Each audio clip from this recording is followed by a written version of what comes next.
All right, so next storyteller coming to the stage, we have Lorena Rollon, a military spouse and mom of 3. She's got a story for us about first impressions.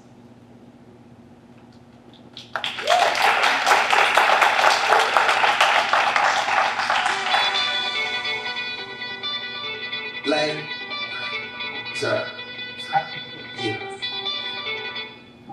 Okay, so I'm trying to channel my alter ego, which is, I guess, a rapper. It's the only song that will get me pumped up.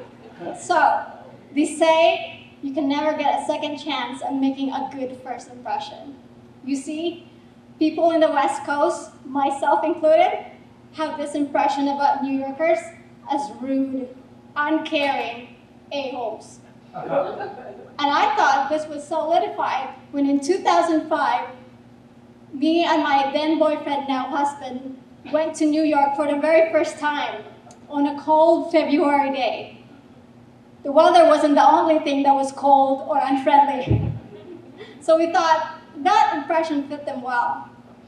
But I still had a dream, and my dream was to go to New York on New Year's Eve to see the ball drop. And I thought this would never happen to me in my lifetime because I lived in California.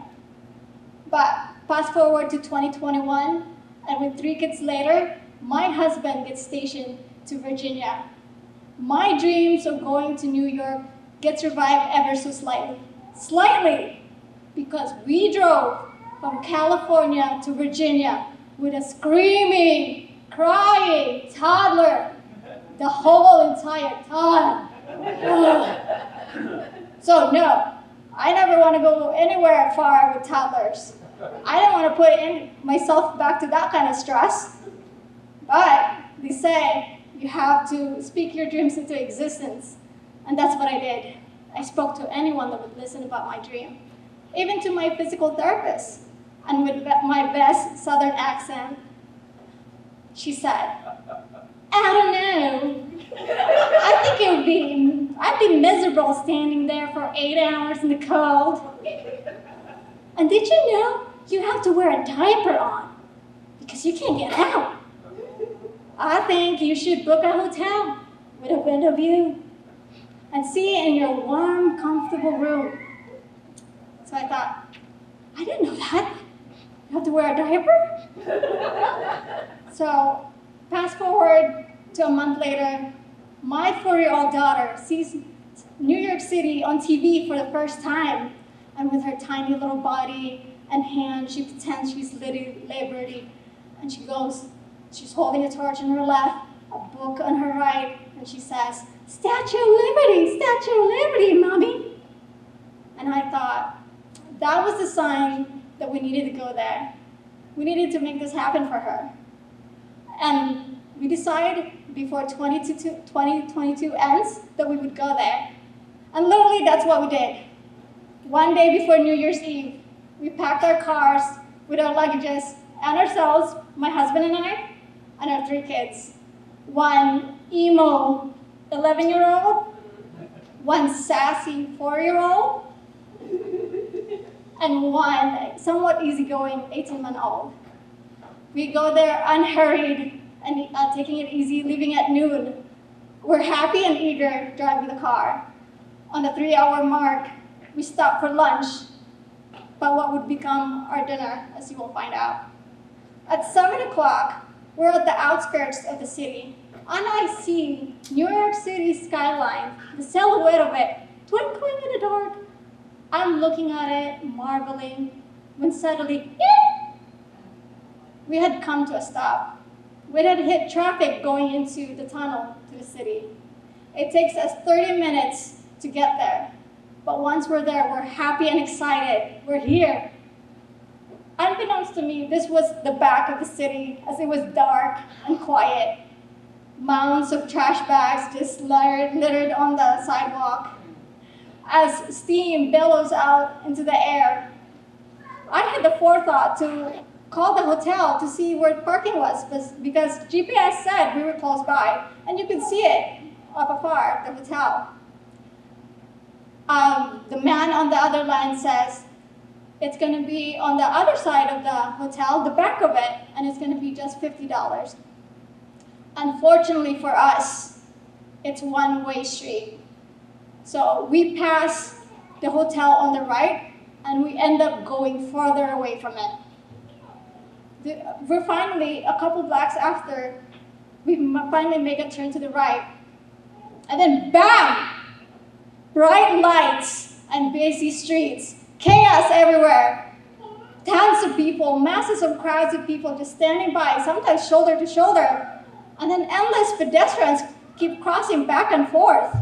In front of me, the lanes started disappearing as cars were merging and converging towards each other, but without hitting, thank God. And then suddenly I hear hoofbeats. I turn to the right, and I see a horse passing us by, not carrying a cowboy, but a police officer. So I took a picture.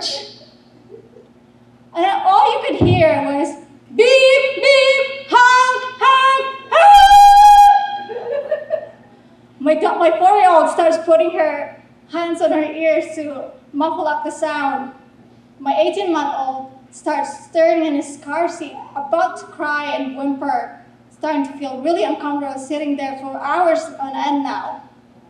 Meanwhile, up in front, my preteen could care less, like all preteens do.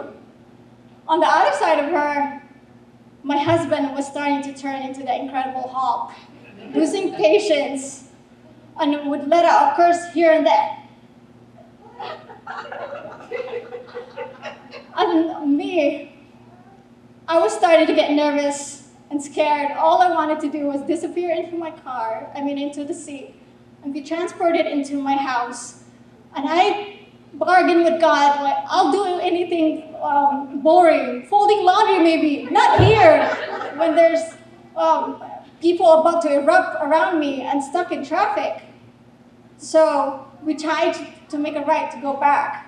Unfortunately, traffic police said no. And literally there was a fence and barrier covering that. We did that for 5 blocks. And on the 6th block, 2 hours later, we were finally able to turn. At 11 o'clock, we're going back to the back of the hotel where parking was. We're finally happy and hopeful. We see the parking lot. As we get closer, we see a sign that said, "Close at 11. Oh. All colors on my face disappeared.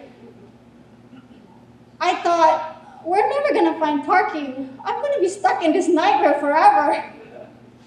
And all I know is we need to find parking soon because Hulk in front was gonna go, Hulk smash the steering wheel. So we end up going back to the route of the hotel. Don't ask me why. And as we do, I see the hotel to the right of us. I see a parking structure on the left. So I suddenly tell my husband, go there! And he does. As he's going down, we see a man coming approach us. It was a male attendant. And he tells us, it's reservations only, please. Oh no. My frustrated husband was about to back up when out of desperation, I leaned forward and begged the man, please sir, we've been driving for 9 hours. We're really tired and my butt really hurts. I'll pay you extra, we'll pay you any amount. So he starts looking inside the car. He looks at all my 3 kids, tired and drained, and he feels sorry and takes a pity. So he says, okay, I'll let you park here. We'll just charge you the usual rate. And I think at that moment, I thank God. And I sigh of relief. And I thought, maybe New Yorkers aren't so bad. So we ended up getting out of the car, walking to the hotel, and checked in. And at midnight, we're in our rooms. The next day, or the next night actually, we see the ball drop in the comfort of our warm room. And through the slightly cracked window that they have, we could hear the people below, their energy and their screams. And it was just as magical and wonderful as if I was in the middle of Times Square, except maybe better because I didn't have to wear a diaper. And my daughter, my 4-year-old, also got to see Statue of Liberty. And then on our last day, we go to a souvenir shop. So I'm walking, I'm looking for items I want to take home, when suddenly I had heard glass shattering and breaking behind me. My 4-year-old daughter had broken a Statue of Liberty glass figurine. I said, oh no, my frugal self, no, I don't want to pay for that. But she's crying, so I take her in and I console her as she's crying profusely. And then suddenly a South Indian man approaches us. I said, double oh no, he's gonna start yelling at us. But he says, it's okay, you're good, we'll take care of it. And he ushers in staff to come clean it up. Minutes later, I'm about to pay for my items, and I still ask how much that glass was that was broken. But he's like, no, no, no, no, you're good, you're fine, we'll take care of it. So I thought, what a nice and kind man he was. As we're leaving, my daughter is still crying. So one of the staff actually tries to console her and gives her a Statue of Liberty plushie. Yes. And so I thought, my first impression of New Yorkers wasn't good. But my last impression of New Yorkers is that, like their moniker, the Big Apple, they have one of the biggest hearts.